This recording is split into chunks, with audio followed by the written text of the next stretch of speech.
Doctor Mohammad Yunus বলছেন, যেটি আসলে পরবর্তীতে প্রেসের পক্ষ থেকে জানাচ্ছে, যে বৈঠকে পতিত শক্তি গন্ডগোল লাগিয়ে নির্বাচন আয়োজনকে ভণ্ডুল করার চেষ্টা করছে। প্রধান উপদেষ্টা এমনটি বলেছেন। এটি আসলে আপনাদের কাছে কি ব্যাখ্যা, যে পতিত শক্তি গন্ডগোল লাগিয়ে নির্বাচন আয়োজনকে ভণ্ডুল করার চেষ্টা করছে? কারণ আমরা যখন দেখলাম জামাতের আমিরকে বলতে যে এই পরিস্থিতিতে কিসের নির্বাচন, তিনি তখন বলছিলেন লালমনিরহাটের পাটগ্রামে যে বিএনপি থানা ঘেরাও বা থানা দখল করে আসামি ছিনিয়ে আনা, এই ধরনের যে ঘটনা ঘটলো সেই প্রসঙ্গে বললেন। তারপরে যে বিষয়টি আলোচনা হলো, পটিয়া থানার বিষয়টি আলোচনা হলো, তারপরে গোপালগঞ্জে সেখানে এনসিপি নেতা মাসুদ হান্নান মাসুদ তিনি বলছিলেন যে একটা জেলায় আইন শৃঙ্খলা নিয়ন্ত্রণ করতে পারে না, তারা করবে নির্বাচন। মানে সেটা তো আইন শৃঙ্খলা পরিস্থিতির কথা বলছিলেন। তাহলে আসলে পতিত শক্তি গন্ডগোল লাগাচ্ছে সবসময়, আর কেউ করছে না? আচ্ছা, এখানে কয়েকটা আলোচনা আছে। একটা হলো যে পতিত শক্তি এত শক্তিশালী না যে আমাদের দেশকে পুরোপুরি অস্থিতিশীল করে দিতে পারে, তবে তাদের এতখানিও শক্তি আছে যে একটা বেসিক অস্থিতিশীলতা বিরাজমান রাখতে পারে। এটা আছে, মানে এনাফ ম্যান পাওয়ার আছে, এনাফ টাকা পয়সা। যেমন আমি একটা উদাহরণস্বরূপ বলি, এবং এটা এগেন আমার কোনো ইনভেস্টিগেশন না, আমি গোপালগঞ্জ থেকে আমার পার্টির লোকজন কাছ থেকে যা শুনেছি এবং গণমাধ্যমে যা শুনেছি এগুলো প্লাস করে আর কি আমি আপনাকে বলি গোপালগঞ্জের ঘটনা আমি কি চিত্রটা পেয়েছি। এগেন আমি গণমাধ্যমের থেকে মোস্টলি প্লাস আমার গোপালগঞ্জের লোকজনের কাছ থেকে কিছু, আমি যে চিত্রটা পেয়েছি হলো যে গোপালগঞ্জে একটা বেসিক একটা উত্তেজনা বিরাজমান ছিল। কারণ কিছু ইউটিউবার বা কিছু লোকজন হয়তো বলেছে যে 32 নম্বরের মতো শেখ মুজিবের মাজার ঘুরিয়ে দেওয়া হবে এনসিপি যখন যাবে। এটা একটা প্রচারণা ইন্টারনেটে শুরু হয়েছিল, এটা এনসিপির কেউ বলে নাই, কিন্তু নাম করা কিছু ইউটিউবার বলেছে।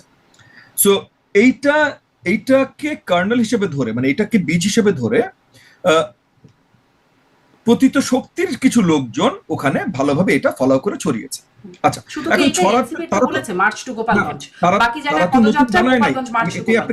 আমি আপনাকে এটাই বলছি যে তারা তো নতুন বানায় না, এটা তো বীজটা তাদেরকে দিয়ে দেওয়া হয়েছে, মানে পতিত শক্তির লোকজনের হাতে বীজটা ধরিয়ে দেওয়া হয়েছে with the lack of minimum common sense, যে প্রত্যেকটা জায়গায় ওই এলাকার জনগণের কিছু দুর্বলতা আছে, তাদের ইমোশনাল কিছু অ্যাটাচমেন্ট আছে।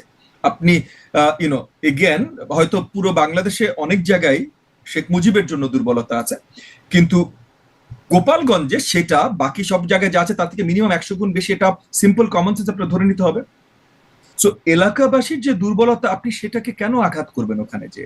আচ্ছা, এখন এটা এনসিপির কেউ বলেনি, আমি মেনেই নিচ্ছি, কিন্তু এনসিপি একটা যদি দায়িত্বশীল রাজনৈতিক দল হয় তাহলে তাদের উপরে কি বর্তায় না যে তারা এটা ক্ল্যারিফিকেশন দিবে আগে থেকে যে এরকম কোনো কিছু আমরা করতে আসছি না, আমরা জাস্ট আপনাদের সাথে মোলাকাত করতে আসছি? এরকম করার কথা ছিল না তাদের? এরকম কোনো ক্ল্যারিফিকেশন আমি কোথাও দেখিনি অ্যাটলিস্ট, এবং আমি কোত্থেকে শুনি নাই যে এরকম কোনো ক্ল্যারিফিকেশন এনসিপি দিয়েছে। আচ্ছা, এনসিপি যাওয়ার পর তারা শেখ মুজিব বা মুজিববাদ এগুলো নিয়ে স্টেজে অনেক নেগেটিভ বড় বড় ভাষণ দিয়েছে। এই ভাষণগুলোতে এলাকাবাসী আরো উত্তেজিত হয়েছে, কারণ বড় বড় মাইকে ওরা মানুষ থাকে 1000, মাইকও দেয় 1000, সো অনেক দূর দূর এলাকা পর্যন্ত শোনা যাচ্ছে। সো তখন হচ্ছে জনগণ উত্তেজিত, জনগণের ভিতরে উত্তেজনা অলরেডি বিরাজমান।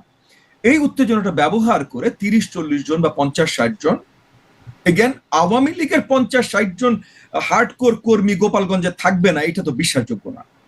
সো এই হার্ডকোর কিছু কর্মী তারা এসে মারামারিটা শুরু করে, এবং যতদূর আমি শুনতে পেরেছি, কারণ পরিচিত চেহারা, কারণ আমার রাজনৈতিক লোকজনের তো পরিচিত চেহারা আছে, ও হলো গোপালগঞ্জ যুবলীগের প্রেসিডেন্ট বা উপজেলা যুবলীগের প্রেসিডেন্ট বা সোয়ান সোফর, তো এরকম পরিচিত কিছু চেহারা প্রথম একটা ধাপ মারামারির পর উধাও হয়ে যায়।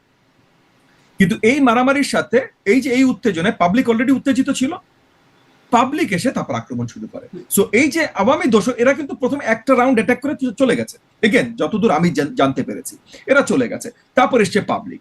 পাবলিক তো ক্ষিপ্ত, এবং পাবলিক যে খেপানো হয়েছে এটাতে আপনাদের কোনো দোষ নাই, এটা তো বিশ্বাসযোগ্য না। আপনারা জানেন আপনাদের পরিচিত ইউটিউবাররা বলছে মুজিবের মাজার ঘুরিয়ে দেবে, আপনারা এটা নিয়ে কোনো ব্যাখ্যা দেন নাই। আপনারা ওখানে যে স্টেজে মুজিবের বিরুদ্ধে বড় বড় কথা বলছেন, হাসিনা আর ফ্যাসিবাদ রাখেন বা ওই এলাকা হাসিনার জন্য সেন্সিটিভ থাকে, এটা নিয়ে কম কথা বলেন। আপনারা বলেন আপনারা নতুন কি করবেন ওই এলাকাবাসীর জন্য, এটা বলেন না, আপনারা এটা করেছেন। এলাকাবাসী উত্তেজিত হয়ে যখন আক্রমণ শুরু করেছে তখন আপনাদের প্রোটেক্ট করার জন্য নিরীহ এলাকাবাসী, এটা আমি দোষর না, নিরীহ এলাকাবাসী, এবং এটা আইন শৃঙ্খলা বাহিনীর কোনো উপায় নাই ভাই, প্রোটেকশনের জন্য ওদের একটা এক্সট্রিম মেজারে যেতে হবে। সো আইন শৃঙ্খলা মানে আইন প্রতিরক্ষা যারা করছিলেন তারা তখন বাধ্য হন গুলি ছুটতে, এবং অ্যাটলিস্ট 4 জন বাংলাদেশের নাগরিকের প্রাণহানি ঘটে। এই প্রাণহানির জন্য আজকে না হলে কালকে কাউকে না কাউকে ভাই জবাব দিতে হবে। হাসিনার আমলে প্রাণহানির সময় যেমন আপনাদের সাথে এরকম অনলাইন টকশোতে আমি বলেছি যে হাসিনা যাকে গুম করেছে, যা করেছে, একটা সময় সেটা জবাব হাসিনাকে দিতে হবে। তখন যেমন বলেছি, তার কয়েক বছর পর আজকেও আমি আপনাকে বলছি যে একটা সময় এই যে আমার গোপালগঞ্জে মিনিমাম 4 জন ভাই বোনের প্রাণহানি হলো, এটা জবাব অন্তত পাওয়া গেছে। অফিসিয়াল রিপোর্ট 4 জন, আওয়ামী লীগ ক্লেম করেছে 12 জন। আমি জানি না, আমি আপাতত অফিসিয়াল রিপোর্টেই থাকছি 4 জন। সো এগেন যদি একজনও হতো ভাই, যদি একজনও হতো, সেটার জন্য জবাব দিতে হবে। আমাদের দেশে আইন আছে কিন্তু উস্কানির বিরুদ্ধে আইন। আমি যে প্রশ্নটা করলাম উস্কানির সেটি তো আছেই, মানে সেই প্রশ্ন মার্চ টু গোপালগঞ্জ, অন্য জায়গায় পদযাত্রা, এটা বহুত আলোচনা হয়েছে, আজকে নতুন না। এটি কেন করছে মুজিববাদ মুর্দাবাদ? এবং আমার মাথায় এই প্রশ্নটা আসে, আপনারা কখনো আপনাদের কলিগদেরকে জিজ্ঞাসা করেছেন কিনা, মানে এনসিপি নেতাদের কাছে, যে মুজিববাদ মুর্দাবাদ বিষয়টা তারা পেলো কোথা থেকে বা আনলো কোথা থেকে? তারা তো সবাই, মানে এই কদিন আগেও ছাত্রলীগ করতেন তারা, তখন তো তখনও ছিলেন, মুজিববাদটা তখনও ছিল। হঠাৎ করে তো আর 24শে জুলাই মানে অভ্যুত্থানের পরে এটা আসে নাই। তারা আসলে হঠাৎ করে মুজিববাদ মুর্দাবাদ কথাটা কোথা থেকে আনছেন? এই প্রশ্নটা কি কখনো আসে কিনা? এবং তারা শেখ মুজিবুর রহমানের মানে বঙ্গবন্ধু আমার বঙ্গবন্ধু বলতে বলতে মুখ থেকে ফেনা তুলে ফেলতেন, পত্রিকায় লিখতেন, এরকম শীর্ষ নেতারা যারা গিয়ে মুজিববাদ মুর্দাবাদ বলছেন। তো এই একটা কথা বলি, শেখ মুজিবের কথা ভুলে যান, শেখ মুজিবকে নিয়ে আমরা বেশি আলোচনা না আমি শেখ মুজিবকে নিয়ে আলোচনা করছি, আমি মুজিববাদ নিয়ে আলোচনা করছি না। আমি বলছি তাদের অবস্থানের এই পরিবর্তন কেন হলো। আমি আপনার সাথে অ্যাড করছি শারমিন, আমি আপনার সাথে অ্যাড করছি। আজকে যারা এই কথাগুলো বলছেন, এনসিপির বড় বড় নেতারা যারা, এগেন এরা তরুণ, এরা বাচ্চা, বাট এনিওয়ে, এরাই জুলাই মাসেও এরা বলছিল মাদার অফ হিউম্যানিটি মাননীয় প্রধানমন্ত্রী শেখ হাসিনা, আপনি আমাদেরকে এটা দেন। মুজিববাদ সব বাদ দেন, শেখ হাসিনা মানে যাকে আসলে আমরা স্বৈরাচারী বলে, ফ্যাসিস্ট বলে, যার বিরুদ্ধে আমরা আন্দোলন করেছি, যাকে পতন ঘটেছি, এই জুলাই মাসে, যেই মাসে আমরাও মানে তার আগে থেকে আমরা বলে আসছি হাসিনা স্বৈরাচার, আমরা এটার জন্য অনেক কষ্ট সহ্য করেছি, কিন্তু জুলাই মাসেও এই গ্রুপটা, এই তরুণরা বলছিল যে মাননীয় প্রধানমন্ত্রী, আপনি মাদার অফ হিউম্যানিটি, আপনার কাছে আমরা চাই, আপনি আমাদেরকে নিরাশ করেন না, আপনি এই কোটাটা বাতিল করেন। কথাটা এইরকম ছিল, কিন্তু এমন না যে আমরা আমাদের দাবি চাই কিসের প্রধানমন্ত্রী, না, এটা পরে আসছে। এটা কবে পরে আসছে? এটা আবু সাইদের হত্যাকাণ্ডের পরে 17-16 তারিখে এই ঘটনাটা ঘটলো, 17 তারিখ থেকে। এবং এইটাও এই যে আজকে এনসিপি যারা নেতা, তাদের মুখ দিয়ে আসে নাই। যেই তরুণরা রাস্তাঘাটে জান দেওয়ার জন্য নেমে গেছিল, যাদের ভিতরে বিশাল অঙ্কে নারী ছিল, যারা কেউ এনসিপির কোন নেতৃত্বের চেহারা দেখে নাই, হ্যাঁ, এরা সবাই তখন কিসের প্রধানমন্ত্রী, কিসের সরকার, আমরা সোয়েন্সো চাই, এরা তখন নেমেছে। হ্যাঁ, সো কে কি আমরা খুব ভালো করে জানি। এই দেশের ইতিহাসও সুন্দর করে রচনা হবে। আজকে প্রেস উইং কি লিখছে আর কি বলছে, এইটা দিয়ে আগামীর ইতিহাস রচনা হবে না ভাই।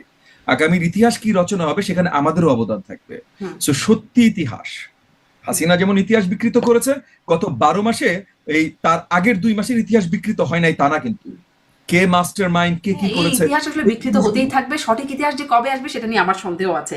ইতিহাস এক এক রকম, কিন্তু এটি আমরা মানে এই ইতিহাসটা একদম চোখের সামনে, ধরেন 71-এর ইতিহাস, তখন আমাদের জন্ম হয় নাই বা একটা প্রজন্মের ব্যবধান আছে, হয়তো অনেক কিছু দেখা না শোনা না, জাস্ট পড়ে আমরা বুঝি যে কি হয়েছিল না হয়েছিল। কিন্তু এটি তো আসলে কদিন আগেই দেখলাম, বঙ্গবন্ধু বাংলায় বৈষম্যের ঠাঁই নাই, এইরকম স্লোগান দিয়ে তো আন্দোলন হয়েছে। তারপরে এখন হঠাৎ করে মুজিববাদ মুর্দাবাদ, এটাও একটা জনগণের সাথে বা আন্দোলনকারীদের সাথে একটা প্রতারণা হচ্ছে কিনা? কারণ নিশ্চয়ই না, এটা না, আমি জাস্ট বলছি, মানে আপনি যদি একটা দায়িত্বশীল রাজনৈতিক দল হতে চান, তাহলে আপনার দায়িত্বটা কার প্রতি? জনগণের প্রতি, ঠিক না? সো আপনি এমন কিছু একটা করলেন যেটাতে একটা রায়ট তৈরি হলো, 4 জনের প্রাণহানি হলো, তাহলে আপনি কি দায়িত্বশীলতা দেখাবেন? আর দায়িত্বশীলতা তো বাদ দেন, প্রাণহানি লেভেলে যখন চলে যায় তখন এটা ক্রিমিনাল অফেন্স। তখন এটার জন্য আপনার দায়ভার নিতে হবে, এবং শুধু রেগুলার দায়ভার না। তাহলে আমার প্রশ্নটা যেখানে ছিল ববি আছে, যে আপনি যে প্রসঙ্গটা বলছেন, তাহলে আমার প্রশ্নটা ছিল যে বৈঠকে যেটি ডক্টর মোহাম্মদ ইউনূস বলছেন যে পতিত শক্তি গন্ডগোল লাগিয়ে নির্বাচন আয়োজনকে ভণ্ডুল করার চেষ্টা করছে, একটু এটা বুঝতে চাই যে পতিত শক্তি তাহলে কিভাবে গন্ডগোলটা লাগাচ্ছে? না, এটাই আমি আপনাকে বলতে চেষ্টা করছিলাম বা বলছিলাম যে পতিত শক্তি গন্ডগোল চেষ্টা করবে, এবং তাদের ছোটখাটো কিছু গন্ডগোল চেষ্টা মানে তৈরি করার মতো ক্ষমতাও আছে, কিন্তু বড়ভাবে নির্বাচন গন্ডগোল করে দেবে এরকম করার ক্ষমতা তাদের আসলে নাই। আমাদের এখানে বাংলাদেশে রাজনীতির ক্ষেত্রে একটা অংশকে ধরেন সেকুলার হিসেবে ধরা হয়, মানে তারা একটা ধর্মনিরপেক্ষ সেকুলার সমাজ চান। এগুলোর ব্যাখ্যা নিয়ে সমস্যা আছে, সেই ব্যাখ্যা আমি এখন পরে যাচ্ছি, কিন্তু সাধারণভাবে তারা এটা একটা চান এবং এটা এদেরকে এভাবে পরিচিত হিসেবে দেখেন। আরেকটা পক্ষ ধর্মীয় রাজনীতি কিংবা একটা ইসলামী শাসনের দিকে যেতে চান কিংবা সমাজকেও সেভাবে দেখতে চান। দুই পক্ষের মধ্যেই কিন্তু দেখা যায় যে একটা বড় আকারের মানে পরস্পরকে নাকচ করার মানে নাই করে দেওয়ার একটা জায়গা আছে। সেকুলারদের দিক থেকে যারা সেকুলার চিন্তাধারায় বিশ্বাসী তারা একে একেবারেই উগ্রবাদী মৌলবাদী হিসেবে চিহ্নিত করে তাদেরকে এমনকি ওই যে কেউই মানে অর্থাৎ 71 সালে যারা ভূমিকা নিয়েছেন সেটা তো একটা নিয়েছেন, কিন্তু সাধারণভাবে ধর্মীয় চিন্তা করা মানেই আবার 71 সালের ওই রাজাকার কিংবা এর সাথে তাকে ট্যাগ করা, তার সাথে মিলিয়ে ফেলা, এইভাবে একটা সাধারণীকরণের একটা প্রবণতা আছে। অন্যদিকে আবার মানে কি বলে যে কোনো ভাবেই সেকুলারদের জন্য কিন্তু তাদের একটা তাদেরকে কোন কোন পক্ষের সাথে আইডেন্টিফাই করা, তাদেরকে ভারতপন্থী বলা, তাদেরকে একটা ফ্যাসিস্ট হিসেবে শক্তির সাথে একেবারে পুরোপুরি ট্যাগ করে ফেলা, এই জায়গাটা আছে। মানে আমি বলতে চাইছি যে দুই পক্ষেই কিন্তু দুই দিকে আছে। মানে এখানে যেমন ফ্যাসিস্ট শক্তি সেকুলারদের মধ্যে রয়েছে, আওয়ামী লীগ সেকুলারিজম ব্যবহার করে ফ্যাসিজম করেছে, অন্যদিকে ধর্মীয় রাজনৈতিক শক্তির মধ্যে উগ্রবাদী শক্তি আছে, কিন্তু এর বাইরেও মানুষ আছে। মানে সেকুলারদের মধ্যেও যারা ফ্যাসিস্ট নন কিন্তু একটা সাধারণভাবে সমাজের মধ্যে উদার একটা জায়গা দেখতে চান, সেইটার মানুষ আছে, ফ্যাসিস্ট না হয়েও তিনি উদার থাকতে পারেন। অন্যদিকে ধার্মিক হয়ে ধর্মীয় রাজনীতির সাথে যুক্ত থেকেও একটা উগ্রবাদী মানে রাষ্ট্র কল্পনা থেকে বেরিয়ে একটা গণতান্ত্রিক ব্যবস্থার মধ্যে তারা নিজেদের ধর্মভিত্তিক রাজনীতি করতে চিন্তা করতে পারেন।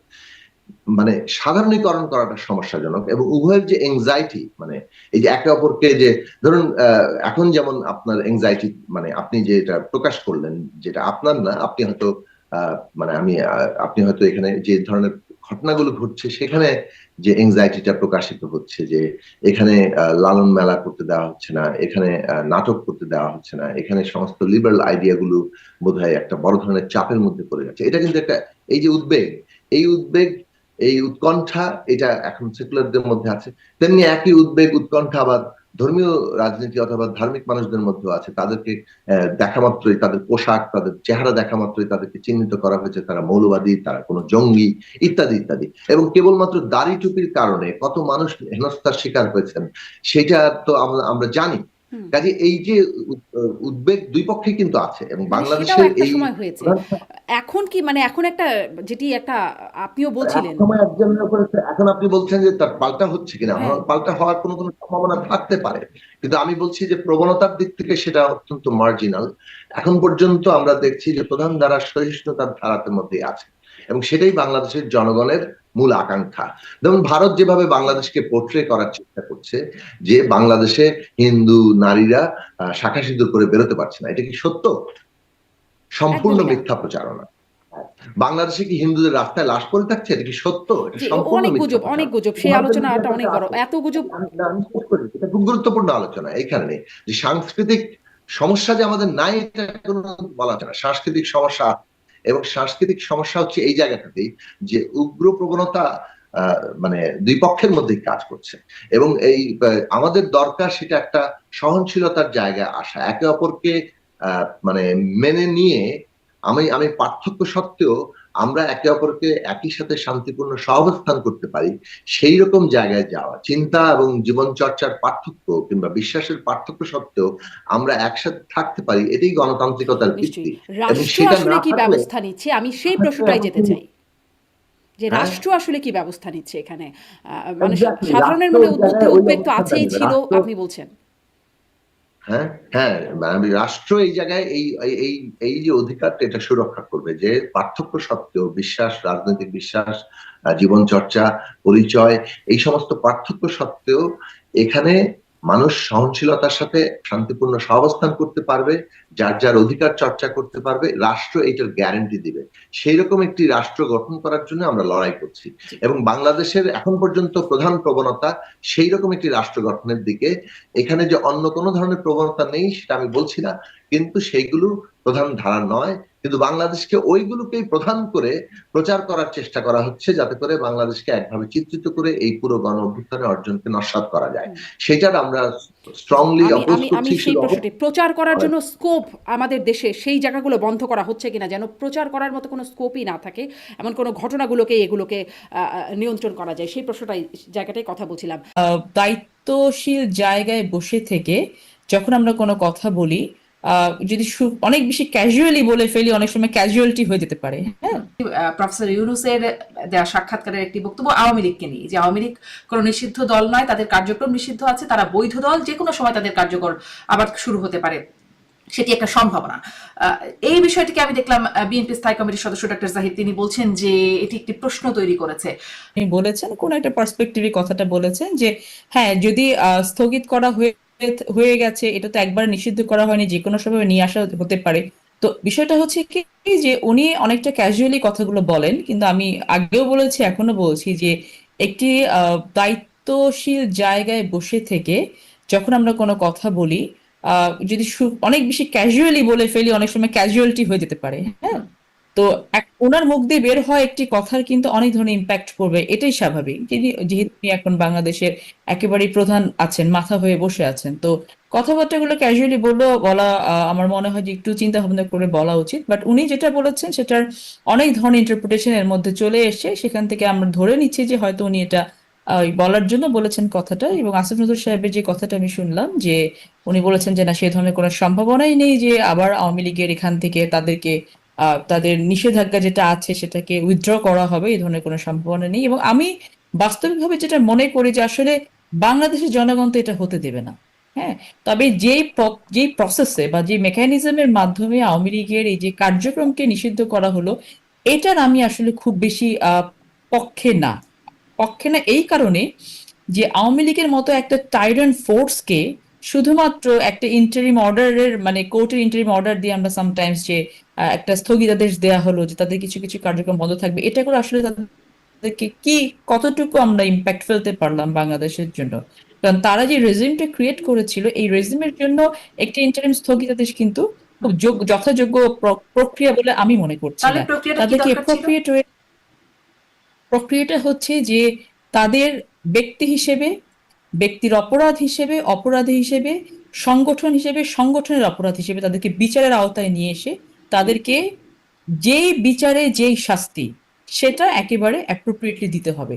এবং এটা যদি করা না যায়, এটা আমাদের দেশের জন্য অনেক ব্যাড একটা এক্সাম্পল হয়ে থাকবে যে এত কিছু করেও পার পাওয়া যায়। এবং এটা কিন্তু ইতিহাস কিন্তু কখনো আমাদেরকে ক্ষমা করবে না যদি আমরা সত্যিকার অর্থে শুধুমাত্র এই ইন্টারিম একটা স্থগিতাদেশ দিয়ে আওয়ামী লীগকে আপাতত একটু স্থিতাবস্থায় পাঠিয়ে দেই। জি, সো এটাকে এখন আপনি কিন্তু মনে আপনি করছেন দেখছেন যথাযথ যে হয় না? এরকম আমি তো একটু প্রশ্ন এই নাই, প্রশ্নটাও বিভিন্ন যুক্ত নামে করে বিভিন্ন দিই। জায়গায় যাচ্ছে, আমরা অনেক সময় জি, এই প্রশ্নটা একটু যুক্ত করে দেই যে আপনি বলছেন যে বিচারের মাধ্যমে, ব্যক্তির অপরাধ, সংগঠনের অপরাধ, সব এটি একটা বিচারের মাধ্যমে, কিন্তু বিচারের আগে, মানে শাস্তি হবার আগে বা দায়ী ঘোষণা করবার আগের পরিস্থিতিটা কি হবে? মানে আপনার বিশ্লেষণটা যদি আরেকটু শুনতে চাই, দায়ী ঘোষণা করবার আগে তাদের কি রাজনীতি করতে পারা উচিত নাকি না, এটা আপনার কি মনে হয়?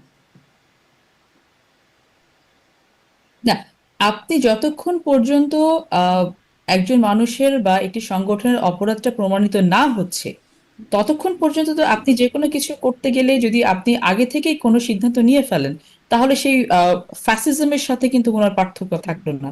একজন আসামিরও কিন্তু ন্যায় বিচার পাওয়ার অধিকারটা আছে, এবং এটাই হচ্ছে আপনার ট্রু সেন্সে হওয়া উচিত বলে আমরা মনে করি। সো এখানে শেখ হাসিনা আর তিনি যেই আদেশের মাধ্যমে হাজার হাজার স্টুডেন্ট, সন্তান, ছেলে, মেয়ে, ভাই, বোনের তাজা রক্ত কেড়ে নিলেন, এখন ওনার শাস্তি তো আমি যদি এখনো বলি, এটা তো সবার সামনেই আছে।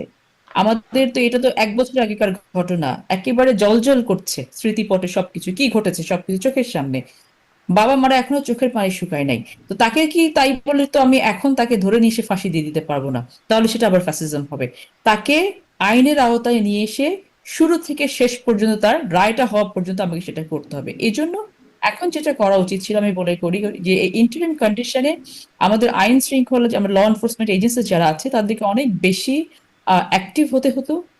তারা যেন এই ধরনের কোনো ধরনের হত্যাযজ্ঞ বা কোনো ধরনের ফোর্স যারা বাংলাদেশকে অস্থিতিশীল করতে পারে, অস্থির অবস্থায় নিয়ে যেতে পারে, এই ফোর্সগুলো যেন মাথাচাড়া দিয়ে উঠতে না পারে সেই বিষয়ে তারা ব্যবস্থা নিবে।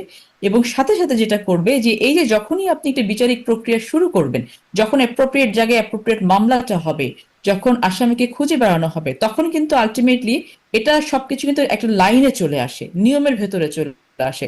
তখন কিন্তু হুটহাট করে কোনো ধরনের অনিয়ম করে করে নিয়ে আসা যায় না। আসলে প্র্যাকটিস গুলো তো আমাদের দেশ থেকে গত 15 বছরে হারিয়ে গেছে। আপনি দেখবেন যেখানে মিসম্যানেজমেন্ট বেশি হয় সেখানে সময় বেশি খরচ হয়, সেখানে টাকা বেশি খরচ হয়, এনার্জি বেশি খরচ হয়। কিন্তু আপনি রুটিনের মধ্যে থাকেন, রেগুলেশনস এর ভেতরে থাকেন, সবকিছু নিয়মের ভেতরে থাকলে কিন্তু সবকিছুরই সাশ্রয় হয়। সো যদি আমরা বিচারটা অ্যাপ্রোপ্রিয়েটলি স্টার্ট করতে পারতাম, এটা আরো চমৎকার ভাবে করা যেত। জি, কিন্তু মানে সেটাই, তাহলে তো সেই অনুযায়ী এখন আওয়ামী লীগের মানে দোষীদের বা যারা আসলে এনআরকি সৃষ্টি করতে চাচ্ছে তাদের বিরুদ্ধে আইনি ব্যবস্থার কথা আপনি বলছেন, কিন্তু আপনার যে বিশ্লেষণ সেই অনুযায়ী এখন আওয়ামী লীগের রাজনীতিতে থাকবার কথা ছিল। রাজনীতিতে থাকবে, রাজনীতি তো আসলে অনেকগুলো বিষয়, অনেকগুলো পার্ট। হ্যাঁ, আমি শুধু মিছিল মিটিং করলাম, this is not the politics. Awami League কি এখন নেই? আমরা কি বলতে পারবো আওয়ামী লীগ বাংলাদেশে নিশ্চিহ্ন হয়ে গেছে? No, not at all. বরং আপনি খোঁজ নিয়ে দেখবেন যে যতগুলো প্রতিষ্ঠান আছে বাংলাদেশে, এখানে কিন্তু কজনকে স্যাক করা হয়েছে যারা আওয়ামী লীগ রেজিমে রিক্রুটেড ছিল। কজনকে আপনি জুডিশিয়ারিতে বলেন, জুডিশিয়ারিতে যাদের রিক্রুটমেন্ট ছিল আওয়ামী লীগ রেজিমে, এদের হাতে গোনা কয়েকজনকে এখান থেকে চাকরিচ্যুত করা হয়েছে, বা তাদেরকে ওখান থেকে কাউকে কাউকে ট্রান্সফার করে এখান থেকে ওখানে সরিয়ে দেওয়া হয়েছে। কিন্তু আওয়ামী লীগ রেজিমের সবাই কিন্তু এখনো যথাযোগ্য স্থানে বহাল আছে। এমনও হয়েছে যে আপনার একজন উপসচিব 3 মাসের মধ্যে সচিব মর্যাদা প্রাপ্ত হয়ে গেছেন। তো আপনি কি বলতে পারছেন যে তারা নেই? তারা তো আছে। তো সব জায়গাতেই আছে, এবং তারা কিন্তু বসে বসে কাজও করছে সব জায়গাতে। এখন আপনি জিজ্ঞেস করতে পারেন তাহলে এদিকে কি করা উচিত ছিল? এদিকে কিছুই করা উচিত না। এখন যেটা করা উচিত যে আমরা যদি সিস্টেমটাকে ডেভেলপ করতে পারি যে হ্যাঁ, যারা অন্যায় করেছে শাস্তি তারা পাবে। সবাই তো অন্যায় করে নাই, যারা অন্যায় করেছে তারা শাস্তি পাবে। তখন দেখবেন যে অন্যায়ের কিন্তু ব্যারোমিটারটা কমে আসবে। তখন ঠিক আছে, শাস্তি তো পাচ্ছে, তো শাস্তির ভয়ে কিন্তু অন্যায়ের ব্যারোমিটারটা কমে আসবে। এখন আমি যদি মনে করি যে না, এখন যদি আমি বলি যে ঠিক আছে আওয়ামী লীগের তো রাজনীতি করার এখন অধিকার আছে, নো, আমি বিষয়টা সেটা না। আওয়ামী লীগের যে অধিকারটা আছে সেটা হচ্ছে যে তাদেরকে যথাযোগ্য শাস্তি দিয়ে তারা মানবাধিকার লঙ্ঘন থেকে শুরু করে বাংলাদেশে যে একটা ধ্বংসযজ্ঞ করেছে, এটা তারা বাংলাদেশকে মার্ডার করেছে, দ্যাট কিলড দ্য কান্ট্রি। এই জায়গাটাতে তাদেরকে যথাযোগ্য শাস্তি দিয়ে তাদেরকে তাদের জায়গাটা দেখিয়ে দেওয়ার দরকার আছে, যেন ভবিষ্যতে কেউ আর এরকম করে বাংলাদেশকে ধ্বংসের পথে নিয়ে যেতে না পারে। জি, এইটা তো একদম স্পষ্ট যে তাদেরকে যথাযোগ্য শাস্তি দিয়ে এটা স্পষ্ট করা উচিত। কিন্তু আমি আসলে এই প্রশ্নটাই করছিলাম যে শাস্তির আগ পর্যন্ত, বিচারের আগ পর্যন্ত তাদের সাথে যা করা হচ্ছে সেটিও কি মানবাধিকার লঙ্ঘন নয়? তাদের সাথে খুব বেশি কিছু করা মানে হচ্ছে তাদের বলে তো আমি রাজনৈতিক দেখতে পাচ্ছি না। কার্যক্রম নিষিদ্ধ করে রাখা তাদেরকে যদি হয়েছে, তাদের নির্বাচন করতে দেওয়া হচ্ছে না, মানে এই যে বিষয়গুলো, এটা কি মানবাধিকার লঙ্ঘন নয়? না, নির্বাচন করতে দেওয়া হচ্ছে না সেরকম করে নির্বাচন কমিশন এখনো কোনো কিছু বলে তাদের নাই। নিবন্ধন তবে স্থগিত তারা আছে, তাদের বলেছেন যে প্রতীক স্থগিত করে রাখা কার্যক্রম হয়েছে। যেহেতু স্থগিত আছে, নির্বাচনের কার্যক্রমের মধ্যে পড়ে। আমরা কিন্তু কোনো রাজনৈতিক দলকে নিষিদ্ধের পক্ষে কখনোই ছিলাম না। আমরা বরাবরই বলে এসেছি যে let the people decide, people of the country decide যে কে বাংলাদেশে রাজনীতি করতে পারবে কি পারবে না। তাদেরকে জনগণের হাতে ছেড়ে দেওয়াটাই বোধহয় বেটার ছিল। একদম খুবই যৌক্তিক, কিন্তু যখন আবার নিষিদ্ধ করা হলো তখন আপনারা সাধুবাদ জানালেন। একজন অনলাইন অ্যাক্টিভিস্ট ইলিয়াস হোসেন, প্রবাসে থাকেন তিনি এই মন্তব্য করেছেন। তিনি বলেছেন একটি ভিডিওতে যে আপনি বিএনপির ভেতরের সব তথ্য ভারতে পাচার করছেন, আপনার সাথে এখনও শেখ হাসিনার যোগাযোগ হয় এবং আপনার বিষয়ে বিএনপিকে সাবধান করে দিচ্ছেন।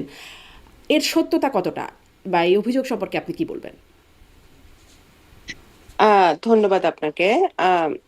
দেখেন, ইলিয়াস হোসেন সাহেবের সাথে আমার ব্যক্তিগতভাবে কোনো যোগাযোগ নাই। উনি আমার রাজনীতি সম্পর্কে কতটুকু জানেন সেটাও আমি জানি না। তবে ওনার প্রতি শ্রদ্ধা রেখেই বা উনি বাংলাদেশের জন্য যে কাজ করেন সেইটার প্রতি শ্রদ্ধা রেখে আমি বলছি যে এই কথাগুলোর কোনো সত্যতা একেবারেই নেই। আমি আসলে কখনো এই প্রথমবার আপনি জিজ্ঞেস করলেন দেখে আমি বলছি পাবলিকলি, কারণ পাবলিকলি আমি এই ব্যাপারে কোনো কমেন্টও কখনো করি নাই। কারণ এই ব্যাপারে মানে জিরো সত্যতা আছে আর কি। সো বেসিক্যালি আমার বাবা একজন মুক্তিযুদ্ধের সংগঠক। আমি আমার বাবা সবসময় গণতন্ত্রের পক্ষে কথা বলেছেন, দেশের জন্য কথা বলেছেন, দেশের জন্য কাজ করেছেন। ওনার বেশিরভাগ টাইমটা উনি জেলে কাটিয়েছেন। তো ওনার সন্তান হিসেবে আমি দলের জন্য কাজ করছি, আহ দেশের জন্য কাজ করার চেষ্টা করছি, আমার এলাকার মানুষের জন্য কাজ করার চেষ্টা করছি। হ্যাঁ, যেহেতু আমি আন্তর্জাতিক বিষয়ক কমিটির সদস্য বিএনপির, আমি সব আহ, দেশের প্রতিনিধিদের সাথেই আমার যোগাযোগ হয়, সেটা 100% বিএনপির পক্ষ থেকে, বিএনপি প্রতিনিধি হিসেবে, এর বাইরে কিছুই না। শেখ হাসিনার সাথে আমার কখনো, যখন শেখ হাসিনা পালিয়ে যাওয়ার আগে, যখন এতদিন 15 বছর ছিল, তখনও আমার সাথে শেখ হাসিনার কোনো যোগাযোগ ছিল না, এখনো যোগাযোগ থাকার কোনো প্রশ্নই উঠে না। আমি খুবই সততার সাথে কাজ করি। আমি পলিটিক্স হয়তো অত ভালো বুঝি না, কিন্তু সততার সাথে কাজ করার চেষ্টা করি। এবং এই নিউজের কোনো ভিত্তি নাই। কেন আমার মনোনিবেশ করলেন সব, সেই বিষয়ে আপনার কোনো ধারণা আছে? আমি বলতে পারবো না। আমি মনে আচ্ছা। করি হয়তো ওনাকে কেউ কোনো ভুল তথ্য দিয়েছেন অন্য কোনো কোয়ার্টার থেকে, বা এটা আমি বলতে পারবো না সেটা উনি কেন বলেছেন। আমি আসলে এটা কোয়েরি করারও কোনো প্রয়োজন বোধ করিনি, কারণ এটার কোনো সত্যতা নাই। আচ্ছা। এবং আমি যারা দলে আমাকে দু একজন চেনে, বা যাদের সাথে আমি কাজ করি, তারা ভালো মতোই জানেন যে আমি খুবই, যতটুকু আমাকে কাজ, আমার যে দায়িত্ব, সেই দায়িত্বটা আমি 100% করার চেষ্টা করি। এবং তার বাইরে গিয়েও আমি অনেক মানে অনেকের জন্য কাজ করি, যেটা একেবারেই আমার নিজস্ব বিবেক থেকে আমি করি। সুতরাং আহ, এই খবরের কোনো সত্যতা নাই। সব দেশের সাথেই আমাদের যোগাযোগ হয়, আছে, আমার যোগাযোগ আছে। এবং এটা 100% পিওরলি বিএনপির পক্ষ থেকে আমার যতটুকু দায়িত্ব, সেই একদম দায়িত্বটা স্পষ্ট আমি শোনা পালন হবে। করি। তার মানে এই আন্তর্জাতিক সম্পর্কের বিষয়ে বা আপনার যে যোগাযোগের বিষয় সেটি নিয়ে একটু পরে আসি। তার আগে যেটি নিয়ে এখন সবচেয়ে আলোচিত জায়গা, যে বেগম খালেদা জিয়া 18 বার আবেদন করেছেন বিগত আওয়ামী লীগ সরকারের সময় তার পরিবারের পক্ষ থেকে তাকে বিদেশে চিকিৎসা পাঠানোর জন্য, কিন্তু সেটি আবেদনে সাড়া দেয়নি বা তাকে পাঠানো যায়নি। এখন এসে তিনি মহাসমরে দেশের বাইরে গেলেন, সেখানে তার পুত্র তারেক রহমানও আছেন, ভারপ্রাপ্ত চেয়ারপারসন বিএনপির তিনি আছেন। এবং যে বাস্তবতা যেটি দেখা যাচ্ছে, 5ই আগস্টের পর শেখ হাসিনা সরকার উৎখাতের পর শেখ পরিবারেরও কেউ নেই, শেখ পরিবারের কেউ নেই, জিয়া পরিবারের কেউ নেই। বাংলাদেশের রাজনীতির ইতিহাস ঘাটলে এই দুই পরিবার খুব গুরুত্বপূর্ণ সবসময় ভূমিকা পালন করেন। এবং ক্ষমতায় আছেন ডক্টর ইউনূস, যাকে আসলে সেই 11 সময় এই -2তে কলকাঠি নাড়ার পেছনে একজন কুশীলব হিসেবে অনেকেই অভিযোগ করেন। এবং এখন না, 5ই আগস্টের পরে এই অন্তর্বর্তী সরকার গঠন হবার পরে বিভিন্ন সময় বিএনপি মহাসচিব মির্জা ফখরুল ইসলাম আলমগীরকে বলতে শুনেছি, -2, 1/11 কথা মনে পড়ে, বা বিরাজনীতিকরণ। একটা প্লট মির্জা ফখরুল ইসলাম আলমগীর যেমন শঙ্কা করছিলেন, সেরকম একটা প্লট কি তৈরি হচ্ছে? না, একটা আন্তর্জাতিক ষড়যন্ত্র বা জাতীয় আভ্যন্তরীণ ষড়যন্ত্র তো সবসময় আছে জিয়া পরিবারকে মাইনাস করার জন্য, সেটা তো আছেই। কিন্তু আপনি অনেকগুলো প্রশ্নের অবতারণা করেছেন, আমি একটা একটা করে যদি বলি। দেখুন, কিছুদিন আগে প্রধান উপদেষ্টা প্রফেসর ইউনূসের একটি সাক্ষাৎকার আমি দেখেছি। সেই সাক্ষাৎকারে উনি পরিষ্কার করেছেন যে উনি এই মুহূর্তে কেন এই দায়িত্বটা নিয়েছেন। এবং 1/11 সময় ওনাকে অনেকে বলেছিল যে কেন আপনি আসছেন না, একটা শূন্যতা সৃষ্টি হয়েছিল তখনও ওনার ওই ব্যাখ্যাটা উনি দিয়েছেন। আমি এটাকে এত মানে কনস্পিরেসি থিওরি হিসেবে দেখতে চাই না। আমি যেভাবে দেখি সেটা হচ্ছে যে দেখেন, জুলাই আগস্টের অভ্যুত্থানের পরে বা এই আন্দোলনের পরে এবং এই 15 বছরে শেখ পরিবার আর জিয়া পরিবারকে মিলিয়ে ফেললে কিন্তু চলবে না। শেখ পরিবারের যত লোক, এমপি, মন্ত্রী ছিল, যত ভাবে তারা দেশকে লুটে পুটে খেয়েছে, এটার সাথে জিয়া পরিবারকে তুলনা করলে এটা অত্যন্ত মানে আনফেয়ার হবে। তো সুতরাং শেখ পরিবার এখন যে নাই, সেটা তাদের নিজেদের দোষেই নাই। জিয়া পরিবারকে বিলীন করার চেষ্টা হয়েছে বারবার, আওয়ামী লীগই করেছে বা কোনো বিভিন্ন মহল থেকে হয়েছে, কিন্তু শেখ জিয়া পরিবারকে কিন্তু কখনো বাংলাদেশের মাটি থেকে বা মানুষের মন থেকে বিলীন করা যায়নি। আপনি দেখেন, বেগম খালেদা জিয়া একটি মিথ্যা মামলায় এতদিন জেলে ছিল, ওনার জামিন দেওয়া হয়নি, ওনাকে ওনার সুচিকিৎসার জন্য বিদেশে পাঠানোর বারবার রিকোয়েস্ট করা হয়েছে, সেটা অনুমতি দেওয়া হয়নি। তারপরেও কিন্তু বেগম খালেদা জিয়ার জন্য দলমত নির্বিশেষে প্রত্যেকের একটি শ্রদ্ধার জায়গা আছে, একটি ভালোবাসার জায়গা আছে। আমাদের ভারপ্রাপ্ত চেয়ারম্যান তারেক রহমান, উনি দেশের বাইরে এতদিন ধরে আছেন, তার বিরুদ্ধে অনেক মিথ্যা মামলা হয়েছে, তাকে কনভিক্ট করা হয়েছে মিথ্যা মামলায়। উনি দেশের বাইরে থেকে 15 বছর ধরে বাংলাদেশ জাতীয়তাবাদী দলের মতো একটি দল উনি পরিচালনা করছেন অত্যন্ত সফলভাবে, একটি আন্দোলন পরিচালনা করে যাচ্ছেন অত্যন্ত সফলভাবে, দেশের জন্য কাজ করছেন সফলভাবে। ওনাকে ওনার বক্তব্য আপনার মিডিয়াতে আসতে দেওয়া হয় নাই এতদিন, কোনোভাবেই ওনাকে সব রকম ভাবে ওনাকে হেনস্থা করা হয়েছে, তারপরেও কিন্তু মানুষ কিন্তু ওনার কথা মনে রেখেছে, ওনাকে ভালোবেসেছে এবং ভালোবেসে যাচ্ছে। শেখ পরিবারের পার্থক্য হচ্ছে শেখ পরিবার সবকিছু লুটে পুটে খেতে চেয়েছে, সেটা আপনি 1975 পূর্ববর্তী সময় যদি দেখেন, 1971-এর পর থেকে তখনও সেই নজির আছে, আবার এই গত 15 বছরে সেই নজিরটা আরো শক্তভাবে আছে। তাহলে কি সেই সময় মানে শেখ মুজিবুর রহমানের সাথেই রাজনীতি করেছেন আপনার বাবা ওবায়দুর রহমান, তিনি আর কি যতদিন শেখ মুজিবুর রহমান আওয়ামী লীগ করেছেন এবং তার জীবদ্দশায় আর কি আমার জানা মতে আপনার বাবা জনাব ওবায়দুর রহমান তিনি আওয়ামী লীগেই ছিলেন, আওয়ামী লীগের এমপি ছিলেন, সাধারণ সম্পাদকও সম্ভবত ছিলেন, একটা সময় অনেকগুলো দায়িত্ব পালন করেছেন, একটা সময় ছাত্রলীগের সভাপতিও ছিলেন। তারও কি রাজনীতিতে ভুল ছিল? তখন তো বিএনপির জন্ম হয় নাই, তখন আওয়ামী লীগ ছাড়া, তখন আমি আপনাকে বলি রাজনীতি, তখন আওয়ামী লীগের অনেক সিদ্ধান্তের সাথে উনি একমত ছিলেন না, সেই কারণে কিন্তু উনি আওয়ামী লীগ ছেড়েছিলেন। বাকশাল নিয়ে বিভিন্ন সময় কিন্তু আওয়ামী লীগের নেতাদের সাথে, তৎকালীন শেখ মুজিবুর রহমান সাহেবের সাথে ওনার মত পার্থক্য হয়েছে। এবং যেহেতু উনি গণতন্ত্রে বিশ্বাস করতেন, উনি ছাত্র রাজনীতি করতেন, উনি যেহেতু বাম রাজনীতি করতেন না, খুব স্বাভাবিকভাবে উনি ছাত্রলীগের নেতা ছিলেন। কারণ তখন তো এই মানে বাম ঘরানার রাজনীতি মানে শক্তিশালী ছিল এবং ছাত্রলীগ শক্তিশালী ছিল। সেই প্রেক্ষাপটে উনি যখন মনে করেছেন যে আওয়ামী লীগ আর থাকা সম্ভব না, তখন কিন্তু উনি আওয়ামী লীগ থেকে ছেড়ে চলে এসেছেন। কারণ মানে শেখ পরিবার যখন ক্ষমতায় ছিলেন সেই জীবদ্দশায় না। শেখ পরিবার দেখেন, ইতিহাস ঘাটতে গেলে অনেক কিছু চলে আসে।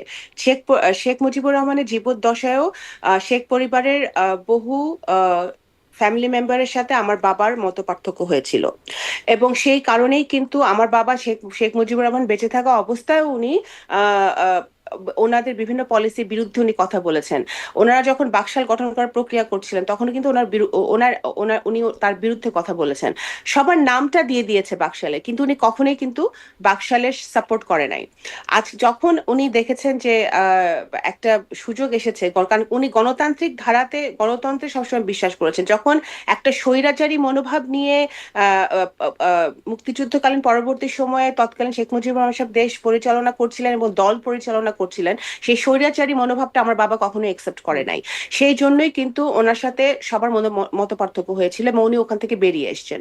যখন দেখেছেন যে একটি গণতান্ত্রিক ধারা আবার বাংলাদেশে চালু হচ্ছে শহীদ রাষ্ট্রপতি জিয়াউর রহমান সাহেবের নেতৃত্বে, শেখ মুজিবুর রহমানকে হত্যার পরে তিনি সরে আসছেন। অবশ্যই